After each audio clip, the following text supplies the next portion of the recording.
Welcome to today's Religion Media Centre briefing, which is on the life and legacy of Pope Francis.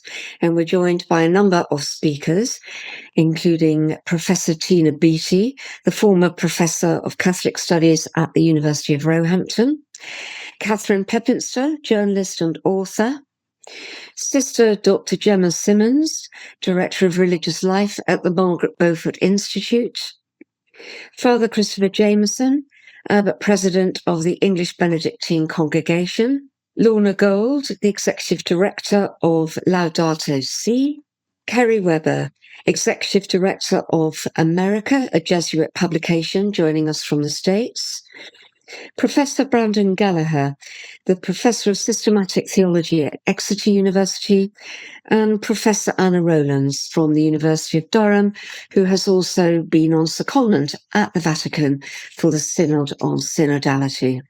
So perhaps I could first of all start with you, Professor Anna Rowlands, because you were in Rome when the announcement was made of the Pope's death. And thank you very much for joining us so early today after your trip back last night. As you were there, I wonder if you could start by telling us something about your experience of being there when the announcement came through, the way that it was expressed, the grief and the outpouring of emotion that you saw in St. Peter's Square, and generally your impression of your day in Rome yesterday. Sure, of course. So I was on my way to have coffee in Rome yesterday morning when I heard the news from a Vatican journalist colleague and made my way pretty quickly back to the square in St. Peter's. And I think the mood, which, and what I'm going to say now probably sounds surprising in a way, given that he'd been so unwell for so long and was so clearly diminished, but the mood was genuinely one of shock as a kind of emotion, I think, for people. And I think as the day went on, there was a sense that people were really deeply aware of, in a sense, the sort of fittingness of him having died, having been able to be in the square on Easter Sunday, having led the church through Lent and been able with kind of great sort of determination and strength to speak those few words to the crowd and make his way among the people on Easter Sunday. So a kind of real mix of shock in the morning, despite the fact that, you know, in a way it was not totally unexpected and this was somebody very much at the end of their life, and then giving way to a sense really of a mix of sorrow and gratitude in equal measure that people were expressing through the course of the day as the square gradually filled. And there's a real mix of people yesterday in the square, ordinary Romans who'd come to pay their respects, as they do when a pope dies, but also very large numbers of pilgrims who, of course, were in Rome for the Jubilee, who were making their way down to St. Peter's following their pilgrims cross with their groups and to celebrate Easter. So there was this sort of extraordinary mix of sorrow and joy and just sort of absorbing the news, really. There was a lot of sorrow. I mean, there was wall-to-wall coverage over here on television throughout the day. And there were many interviews with young people, older people from all parts of the world. And it was his impact on the global Catholic Church that came across in the interviews that were done in the square yesterday. That was something presumably you felt quite keenly when you were there. Yeah, and again, you know, just Rome at Easter and a Jubilee year, people from every corner of the world who were there, and people giving voice very much, again, very much as you've just said, across that generational spread to a sense that they felt an affinity and an affection and a closeness to Francis that's really very striking. Many speaking about the fact that he had spoken on issues directly affecting people in the global south, from climate change, particularly that he was a pope close to those on the margins, raising issues of poverty and migration and speaking with a clarity of voice that there simply is no one, I think, on the world stage over the last decade who has been able to speak with such clarity and simplicity and freedom and conviction. And people know that and they've heard it and they respect it and they feel that he spoke for them in some sense. And many people there also who have no faith at all and who might be quite suspicious of the institutional church in lots of ways, but felt somehow that they felt an affection and an affinity with Francis in particular. Thank you. Catherine Pepinster. Catherine, you've also been wall-to-wall contributing to many programmes over the last 24 hours. And you wrote a very good piece for us on our website on his life and legacy. And one phrase stuck out for me in the opening paragraphs of your piece, where you say that he was a man on the periphery, and the import of his ministry was to minister to people on the periphery. And I just wonder if you could unpack that for us at the moment and talk to us about that essential nature of his legacy. Yes. I mean, using that word comes from what Francis himself said when he was first elected in 2013 and came onto the balcony having been announced as the new Pope. And he said the cardinals have gone to the ends of the earth to find the new Pope, because he came from Argentina, from the global south.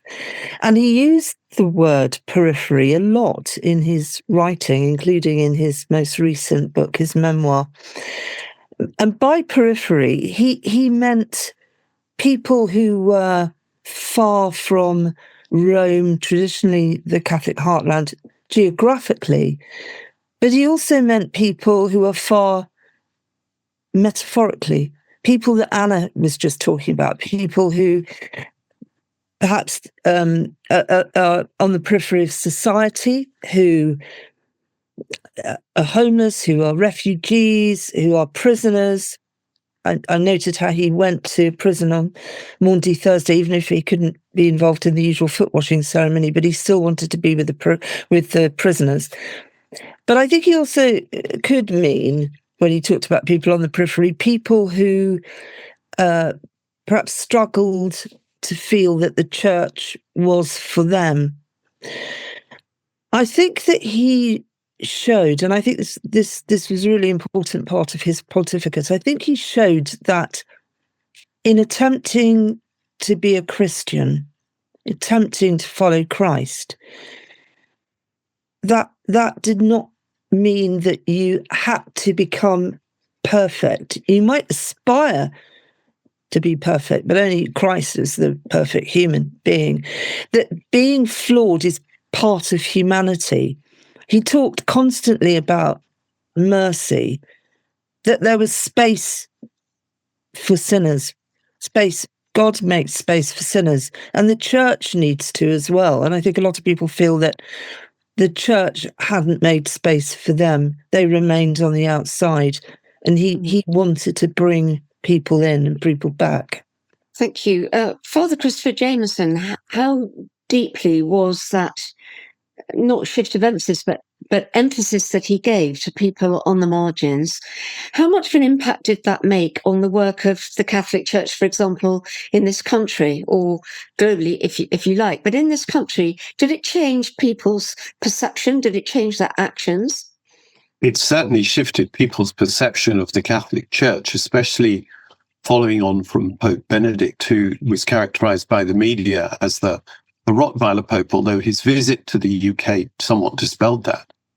But also, certainly, I think, as with many people around the world who felt alienated from the church, he did a great deal to bring that to a different tone to that. I'm thinking of a very fine clip, which you can find on iPlayer or YouTube, of the Pope being asked by a gay British man, Stephen K. Amos, "I feel excluded from the church. What do you say to that?" And Francis, straight off the bat, gives this remarkable response when he says people place too much emphasis on the adjective and not enough on the noun. You are a human being, and that's what counts most. And people who want to condemn you because of the adjective are not truly human. Now, that clip from a BBC TV series called Pilgrimage went viral because it showed a very different face to what people had come to expect from the Catholic Church. So I think that is an example where a simple word changed a lot of perceptions. And Stephen K. Amos, who's not a signed-up Christian, when he was asked afterwards, what was that like? He said, "I've been waiting to hear that all my life." that's a very profound impact on an English man to say that, especially one who's a rather cynical comedian. So I think that if you multiply that, you see the kind of effect he had here in this country. So there may have been a shift in perception, but no change in doctrine. No same-sex marriage, for example, allowed. Well, and resistance also. Yeah, I think what I want to say about that is I think the most important background point to remember about Pope Francis is that he's from Latin America. And I think this leads to several factors which people in Britain and the Western world in general find very hard to get their head around. The first one is that he grew up in a church where it was normal to be poor. And when it's normal to be poor, you have a very different view of what the church is like. And then secondly, within that, within the poor church of Latin America, and I speak from my own experience in Peru, what are known by the church as irregular unions are not only common, but they may apply to the majority. That's to say, for example, I have presided over a wedding which involved baptizing all the children at the same time. And that's perfectly normal in Latin America. And indeed, there are legal statuses for partners who are not married and so on. This is the normal situation. And I don't think people in Britain and the West have fully understood that when you're dealing with congregations that are poor, when you're dealing with people who are so poor they can't get married, it's too difficult, and so they save up till middle age to have weddings and baptisms all together, you end up with a completely different view. You don't feel you have to shift what you might call the fundamental teachings, but you do have to shift the pastoral care. And I think he realized that trying to shift the fundamental teachings he might just get bogged down. But what he really wanted to do was shift the way the church cared for people. And I think that was his priority. And that really led to the third point, that he had what's been known as a theology of the people. And so he would direct Jesuit scholastics when he was in charge of them to go to the local church and do what the people are doing. And these rather intellectually well-formed Jesuits came back and said, but Father, they're crawling along the nave on their knees with rosary beads. And he said, well, that's what I want you to do. And so he had this great sense that following the people where they were and caring for them and praying with them in their way, this was the priority. And so he, in my view, I think avoiding some of those deeper issues was a strategy. Now, he can be criticized for that, and I think legitimately criticized. But I think if you know the Latin American church, you know where he's coming from. Picking up this point about changing perceptions and people feeling more included, can we talk about women for a moment? Can I go to Sister Gemma Simmonds for this? Because he did appoint women into senior positions in the Vatican, but did his change go far enough? Because there still aren't women deacons, and that was one of the things that globally around the world people pushed for when they made their submissions to the Synod in Rome.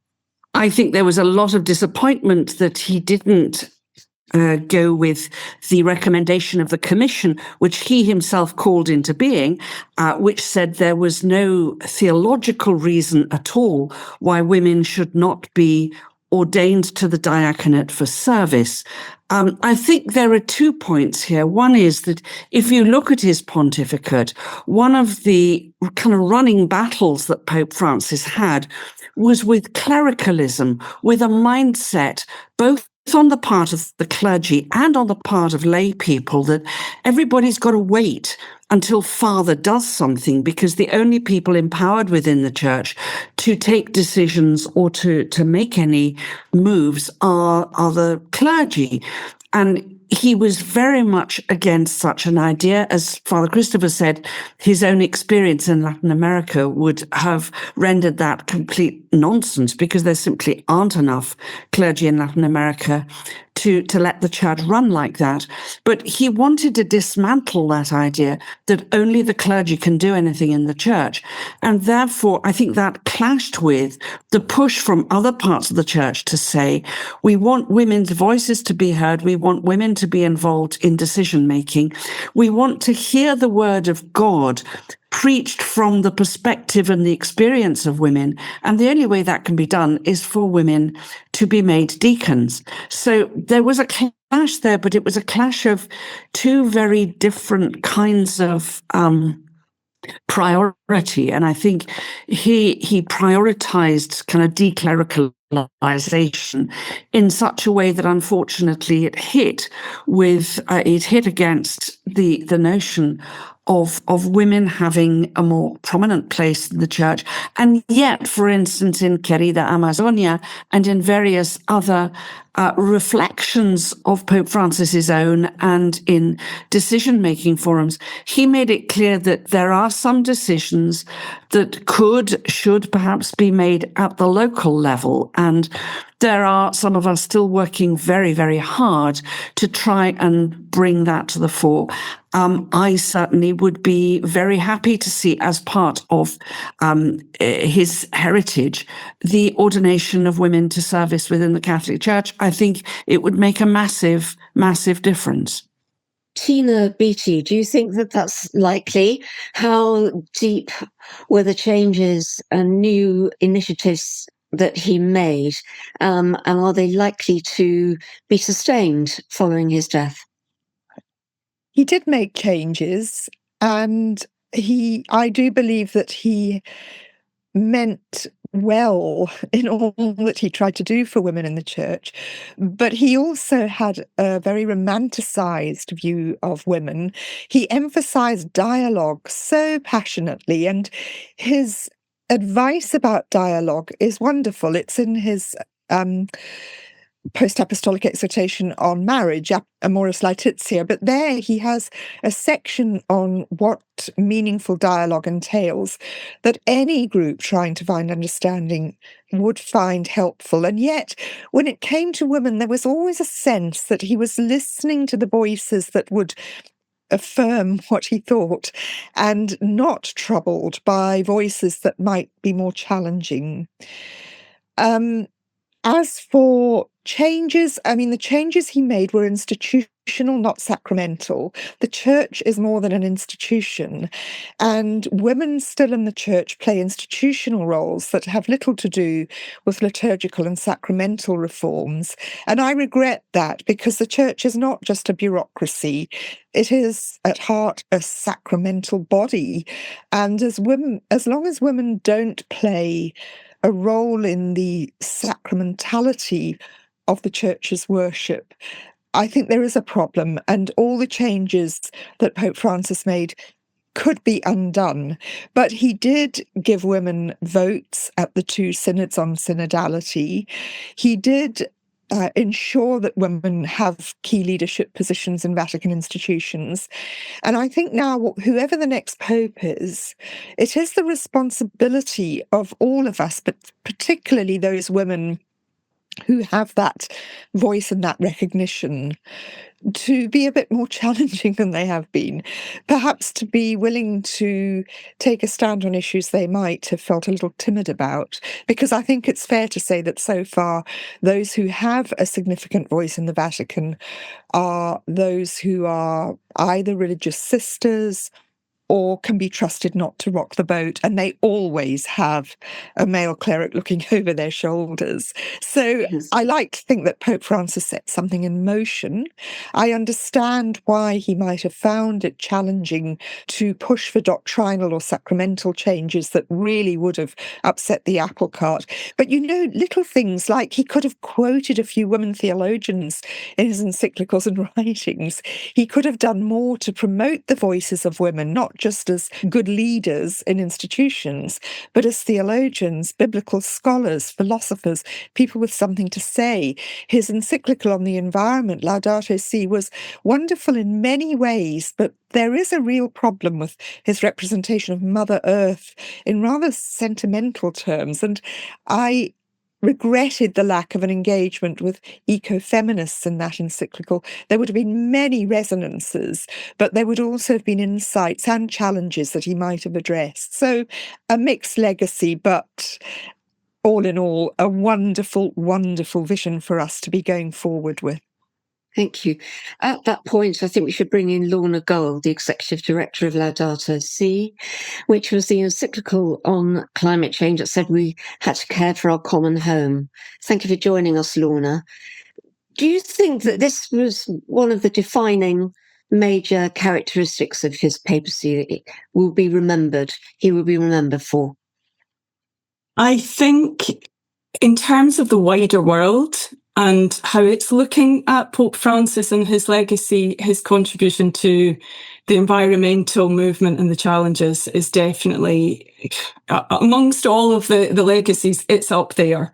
If you look at the piece that Time magazine put out yesterday on his environmental legacy and many others in the environmental movement, that's the aspect of his life that they're commenting on in his passing. I think that legacy there's many different facets to it. One is more internal to the church, and I do take Tina's point around the encyclical and the blind spot that it has in terms of the gender analysis when it comes to environmental issues. And Mary Robinson, I remember at the launch of Laudato Si, pointed this out, and it was fair comment. I think there have been many female theologians who've reflected on this over the past decade and have looked very carefully at the analysis of that aspect. I think within the church, there's a distance to go in terms of that legacy embedding itself. Our movement, the Laudato Si movement, has taken root very much all over the world with over 30,000 trained leaders through the educational program Laudato Si Animators. We have the Laudato Si platform, which the Vatican has rolled out, which provides a platform for parishes and Catholic institutions to align their investments, align their practices. And that there's good uptake on that. But again, it's a drop in the ocean compared to the scale of the church, and we hope that continues. He's put in place annual initiatives such as the Laudato Si Week, which celebrates the encyclical every year. The Day of Prayer for Creation, the season of creation is widely celebrated across the church. So just to interrupt there, you're talking about embedded change then. On climate change, there was embedded change in the church. Yes, there has been embedded change in terms of the way that Catholic institutions now are expected to ingrain or to look at how they implement policies of environmental sustainability across their own practices, be that on their investments, be that on their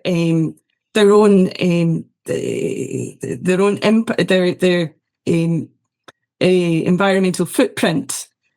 I think that there's more things that need to be done. For example, this whole movement towards the integral nature of care for the earth, which is a key quote in Laudato Si around it being an integral part of the Christian vocation, is not reflected yet in our liturgy to the extent that it could be. And there's now a growing movement within the church and also ecumenically towards a liturgical feast of creation. And that is moving forward at speed. So that would, to me, would be one of the next logical steps. Thank you very much. Back to Catherine Pepinster. We've heard many plaudits to his papacy, the positive things that have happened, the inclusion of people on the periphery, climate change we've just been hearing about. But there was resistance to him, wasn't there, still? The progressive moves that he made were resisted, and we can ask Kerry Weber in a minute to come in on this, joining us from the States. But just sketch out for us how difficult his job became because of the stand that he took. Yes, unfortunately, I think it's fair to say that the Catholic Church does remain a divided Church, some would argue, how divided in terms of how much support those who are opponents of Pope Francis, how big that group was. But there were certain people, and some of them were really vociferous, who did not like his approach. They wanted a more traditional form of Catholicism. They were particularly annoyed over his efforts to clamp down on people wanting to go back to old forms of the liturgy, what Catholics often call the old rite or the traditional Latin Mass. There were people who felt that he was too political, that he spoke too much about issues such as climate change. There were people who felt that his embrace of what some people called enculturation, so that's bringing in perhaps some traditions of other culture civilizations within Catholicism, was not a good thing. There was a big rumpus over a synod he brought about on the Amazon basin area, and statues were brought to Rome of a traditional native figure that were placed in churches, and irate, more traditional Catholics seemed to object to them, and some got thrown in the River Tiber. There were all kinds of things that went on, but some of his critics were also not highly traditional Catholics. Some of them were people who'd been affected by the abuse crisis, who were full of optimism when he was elected Pope, felt that he would get something done, that he would tackle this absolute disaster within the Catholic Church of abuse, mostly historic sexual abuse cases. And he did attempt to do something about them. There was a commission set up to look at this problem. There were highly thought of experts and survivors of abuse brought in to advise him, but some of them did eventually give up and resign, feeling that there just wasn't enough progress being made and fast enough. So that there are issues that he was brought in, or we feel he was elected to tackle, but they remain unresolved.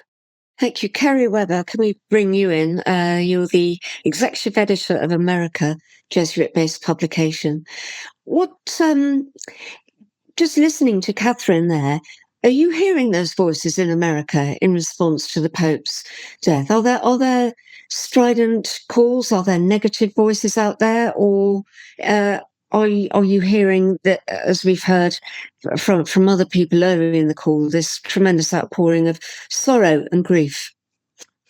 I would say that I have, in some ways, been surprised and pleasantly surprised to see that the response to his death and his legacy has been largely respectful, and largely mourning the things that people felt that he did well. And there are some, who have voiced concerns about a complicated legacy, but that's the case with any leader. I think Pope Francis was willing to have messy and difficult conversations. And as has been said, he really wanted to bring people from the margins to the center, but that can make for that mess that he describes.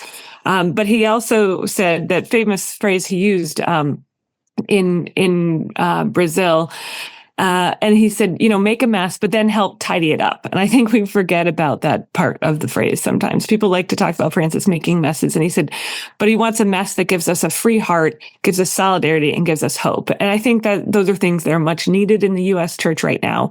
Pope Francis really wanted the U.S. church to move beyond the culture wars. But that hope didn't always take root here, I think. And I think, he was unafraid to speak up for the church's priorities in the midst of a really turbulent political time here in the U.S., and that certainly ruffled some feathers, especially, his recent letter regarding care for migrants and their treatment under our current political administration, presidential administration. Over time, Pope Francis's popularity changed in the U.S. It started out maybe around 80% overall and peaked around 90% with people who felt looked at Pope Francis favorably, right? Just before his visit to the U.S. Over time, there was a larger gap between his favorability among Republicans and Democrats. So his favorability among Democrats remained very high, and his favorability among Republicans dropped closer to 63%, I think. So I think that gap in how people of different political views in the U.S. viewed Pope Francis and the ways in which he wanted to challenge everybody across political lines sometimes caused a lot of tensions. He's criticized, the U.S. church, saying it seems to have a reactionary attitude sometimes, and criticized the way that people often have replaced their sort of faith commitments with political ideology, and that has become a very strong motivator for people here. Is really hunkering down in their political beliefs rather than, as Pope Francis had hoped, I think, coming together across political lines to do some good and to work on behalf of the poor and the marginalized. And President Trump, despite the fact that he has been taken to task by the Pope on several occasions, is attending the funeral. So, which says something. I don't know what you believe it says. Yeah, I mean, even people that strongly disagreed with him, most of them here, I believe, had a kind of at least begrudging respect for him because of his authenticity. They believed that he believed what he was saying, right? That whatever you thought, Pope Francis is 100% saying what he thinks and saying what he wants and hopes for our church in a real and authentic and often very relatable way. And I think across political lines, people generally did respect that attitude. Can we talk a little bit about the fact that he was the first Jesuit to be made a pope, which was an astonishing fact that I read. And I wonder what impact, I mean, your publication is a Jesuit publication, so I can ask Gemma after this as well. What impact has it had on the Jesuits? One question. And also, what was it about being a Jesuit that created his initiatives and confidence and ability to carry on? Yeah, so I remember sitting with my colleagues in our office and learning that Pope Francis had been elected and just seeing how absolutely shocked the Jesuits were, shocked that a Jesuit had been elected and shocked that it had been this particular Jesuit, because he had that reputation for being sort of a very kind of strict leader in Argentina. And a lot of people did not have a great impression of him based on that. And so they really didn't know what to expect. And they, I think, were, of course, delighted by the way in which the Holy Spirit was moving the church, especially over time, especially those first days when he was just so relatable and going to pay his hotel bill and all these wonderful small things that made him feel like not just a Jesuit, but a good human being. And I think over time, it became clear that the Jesuit sort of ideas of discernment, of really thoughtful decision-making in a way that takes into account where the Holy Spirit is calling you, those listening to, the good spirit, not the evil spirit. That way of proceeding was influencing how he went about in the church, and gave him a confidence to act because he felt he was going with the Holy Spirit on things, right? And it wasn't just him making a decision. It was him in the context of his prayer life with God that could give him the strength and the confidence to move forward in directions that sometimes people didn't agree with. Thank you. Gemma, would you like to add to that?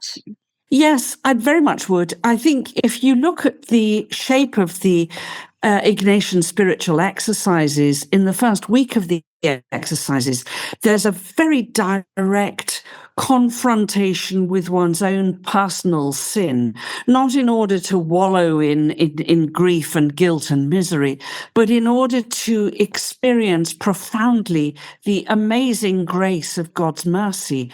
And I think that was something he took on board. He was very, very open about his own mistakes, including the mistakes he'd made in his leadership of the Jesuits in Argentina.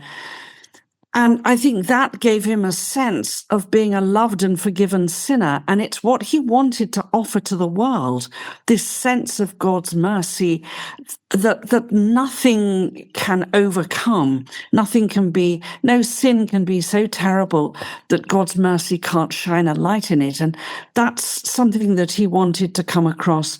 But also, St. Ignatius of Loyola, the founder of the Jesuits, wrote into the Jesuit constitutions that it must be very exceptional for any Jesuit to accept to be a bishop, let alone, I don't think he ever thought of there being a Jesuit pope, because he didn't want Jesuits embedded into the hierarchy, as it were. So I think that slightly anti-hierarchical stance that he had was a Jesuit instinct about the freedom to maneuver, the freedom to move. And it also made him sit very lightly to the trappings of the whole Vatican paraphernalia. The Italians have this phrase, la bella figura, and that's something that operates a lot in Rome. And he deliberately drove a coach and horses through that time after time again, I think with a slight ironic sense of humor, wanting to say to the church, look, for heaven's sake, it's not all about pomp and circumstance. It's about being Christ in the world. And that's at the heart of the Jesuit vision, really, for evangelization. Thank you. Professor Brendan Gallaher, you've been listening to all of this discussion. You're a professor in systematic theology at the University of Exeter. And you come to this as an Orthodox priest. Can you explain a little bit about the impact of Pope Francis's interpretations, initiatives, sayings on the body of the Christian church and how you see his influence over the last 12 years? Well, I do think everything that everyone has said about this emphasis upon compassion and mercy, Francis seems to me to be trying to see the Catholic Church in a way to see Christ beyond the bounds of the Catholic Church, as it were, grace was spilling out. And this also included what I would call a sort of theology of accompaniment. So if you look in some of his texts, not only this typical Jesuit thing to do with discernment, but also this notion of co-suffering, of walking with the brother and the sister, with fellow Catholics, but also with those outside of the church. For example, in his Evangelii Gaudium, he talks about pastors and lay faithful who accompany their brothers and sisters in the faith journey of openness to God. So this seems to me, in a way, even more important than any canonical or, let's say, definitive doctrinal change. And he brought this notion of trying to see the face of Christ in the world to other religions. So one thinks of the Abu Dhabi Declaration, of trying to find human fraternity, to cooperate, not just on common morals, but on a common love, which for him would have been, of course, Christ. But he wanted to try to see the joy and the seeds of light, as it were, in others. Now, for Eastern Christianity, for Orthodoxy, there's been a dialogue for a long time with the Eastern Orthodox Church. And there was a real sort of change after he took over in this international dialogue. So in the Chieti meeting of the international dialogue between the Orthodox and Catholics in 2016, he allowed there to be an acknowledgement that, in fact, in the past, in the first 1,000 years, the Eastern Christians had a different understanding of the papacy. And there had been much wrong that had been done to Eastern Christians.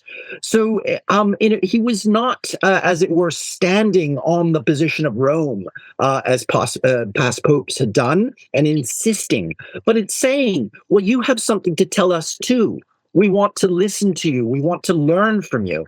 And this can also be seen in his text, Fratelli Tutti, on human fraternity in 2020.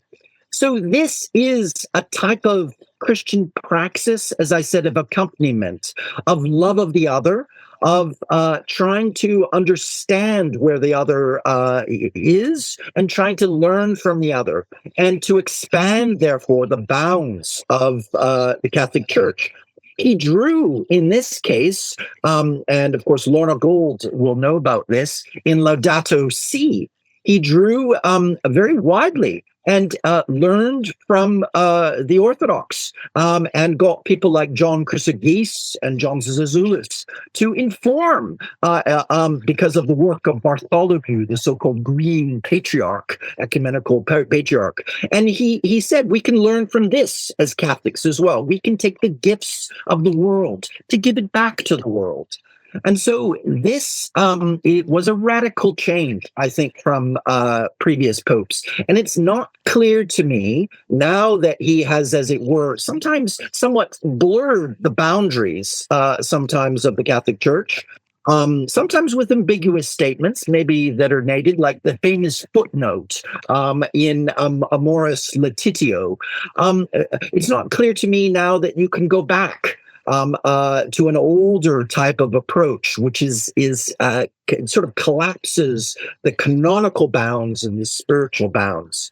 Thank you. In the remaining minutes we have, perhaps we can pick that up and ask what will be the enduring changes and his enduring legacy. And I'd like to hear from all of the commentators on that, if I may, starting with Father Christopher Jamison. Well, I think that it's going to be very hard for anybody to put back in the box what Brendan was saying there, really.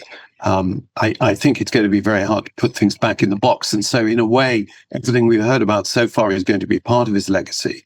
I think there is, though, a trickier part of his legacy, if I can introduce a slightly different note. I fully support everything that's been said about his wonderful achievements.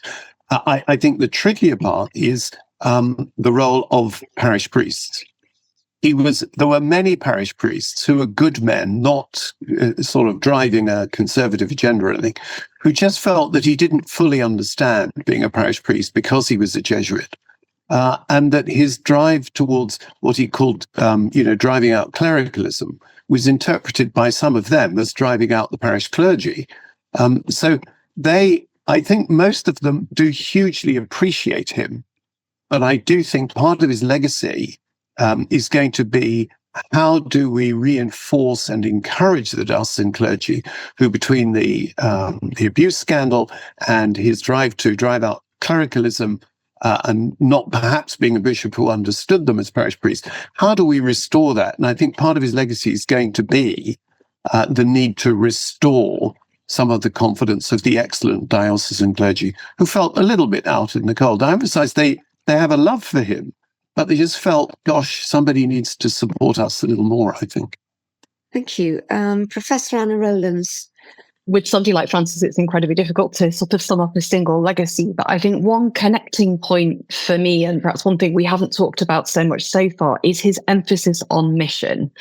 That so much that drove his pontificate, whether it was the synod on synodality, whether it was his more pastoral approach that we've talked about, whether it was his interest in discernment and accompaniment, it was to fit baptized Christians for their mission to the world, to reinvigorate a sense that mission belonged to everybody, rooted in their baptism, and also that the Spirit works. Brandon was just talking about a sort of slightly messier ecclesiology, but that Spirit is at work in the world, and that there is a necessary form of social friendship that involves everybody in this extraordinary kind of drama of creation called towards its telos. And I think for me, it will be that capacity to have invigorated people, to make them feel at home in the church, but to remind them that the purpose of the church is not simply a kind of insular circle, but rather it's this institution that exists not for its own sake, as it were,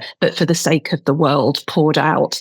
That, for me, if that can last as his legacy, that will, I think, be an extraordinary period of opening up a deep renewal, which is both structural and relational. That's what he talked about in this synod, the renewal of relationships, which precedes the renewal of structures. And in the last month, we've reported several surveys that have talked about growth in church attendance, particularly amongst young men. And there were these spectacularly large youth sessions that he attended all over the world. Do you make any connection there? The interest of the Catholic faith amongst young people connected to him in any way? Yeah, I do, although I also think there's something bigger than Francis at work in that. And I think particularly that draw of young men. My parish on a Sunday evening now, I think probably 2/3 of those attending are young men, and they're out the door, and it's quite extraordinary. I think we need to understand the need, particularly amongst young people, for offering some sense of genuine guidance and nourishment. I think they feel a huge weight of responsibility, huge expectations that are laid upon them, and yet very little meaningful nourishment and guidance to help them in that context. And I think in particular, there's an appeal of that to young men. But picking up on one other bit of the conversation from earlier, we also need to ask why that same appeal is not there for young women, and where they are and where they're finding their nourishment. And I want us to be interested in both of those realities in terms of young people and their home in the church. Thank you. Tina Beattie. Yes, just to add, I completely agree with Anna, but I also have a slight fear that some of the church's gender politics are attractive to some of the young men who are taking a very conservative, some might say retrogressive stance towards the role of women, towards a lot of issues that I'm a little anxious about. But to answer the question, I don't know whether I'm going to come across as a pragmatist or a pessimist, but, we stand on the brink of an era in history when none of us know what is going to emerge. We live in very frightening times. And yes, Pope Francis had a vital voice in addressing that crisis fearlessly, to the point, politically, economically, all with a passionate sense of what the love of Christ looks like to a world in crisis. But the Catholic Church has a long history. And even if the next Pope is a total disaster in terms of continuing that legacy, there have been crises, wars, and catastrophes through history that the church has emerged from, not always clothed in glory. So I think we do face an unknown time, and our faith must not be in papal visions, but in the gospel vision, which we follow through thick and thin and struggle and conflict. And Pope Francis certainly embodied that for us. But whatever the next Pope does, we have that vision, and it's not up to popes to make it real in the world. It's up to each and every one of us. And that may call for immense resources of resilience and courage and mission, to use Anna's word. Thank you. Kerry Weber. I think and I hope that people will be inspired to work toward a more merciful church. And by merciful, I mean both through the corporal works and through forgiveness and relationship. I believe that, that year of mercy that Francis called for had a real, people really took to heart here. And I hope that will continue. And then on the institutional side, I hope that the papacy continues to be and feel accessible to people in many ways. Francis, through his press conferences on planes, through his many interviews, through a Hulu special, through town halls, like he addressed people in ways that were very unusual for a pope, and that sometimes people criticized or felt were too off the cuff. But I think it made him feel like people could reach him in a way, or that he was trying to reach them, that there was a real active desire to be in relationship with the people of the church where they were. And maybe that was in St. Peter's Square, and maybe it was Hulu. And either one was a good place to talk and a good place to be a part of the church. And I hope that desire for conversation to be among people wherever they are continues with the next pope. Thank you. Catherine, perhaps I can ask you to wrap things up here now. The title that we gave the piece that you did for us came in your final paragraph, where you said that Pope Francis was a great communicator. Is that the way that you will remember him? Yeah, I want to mention a couple of little stories and to finish. One is when I was in Rome last autumn, and I went to a general audience where he gave a fantastic, very simple reflection. It really said a lot in a few words, but incredibly clearly. And he also had readers at the audience, readers of scripture who read very, very well. And I met them shortly afterwards in a coffee bar that journalists use a lot in Rome near the Vatican, and they were journalists themselves who'd been reading at Mass. They worked for the audience, and they worked for Vatican Radio. And they said they got involved in reading at the audiences because the Pope had one day said, I'm fed up with the people who read at these audiences. They just don't read very well. We've got to find people who know how to communicate. Why don't we try the journalists? And he knew how important communication was, and I think that's something that the cardinals entering the conclave really need to think about. How is somebody going to be able to talk human, who's going to be able to engage Catholics and non-Catholics alike through what they say? And the other thing I remember about Pope Francis, I think it's really important, was that soon after he'd been elected Pope, he'd been asked whether he knew Rome himself very well at that stage. And he said, no, he didn't know the city very well. He'd obviously been there as a cardinal from Argentina, from Buenos Aires, but it wasn't a place he knew. But what he did do whenever he went to Rome was he went to a church that's colloquially known as the French Church to look at the painting by Caravaggio of the conversion of St. Matthew. And that shows Christ calling Matthew the tax collector, somebody who in his time was on the periphery of his society. And in that painting, Matthew the tax collector looks perplexed that he's being called by Christ to follow him, but at the same time as looking perplexed, he's getting up and he's getting ready to go. And Francis was saying to people, are you called? What are you going to do about being called? And I think he emphasized over and over again that conversion isn't a one-off. It goes on, it continues. And I think that's something that we can take from his example as Pope. Thank you, Catherine, and thank you to all our panelists today.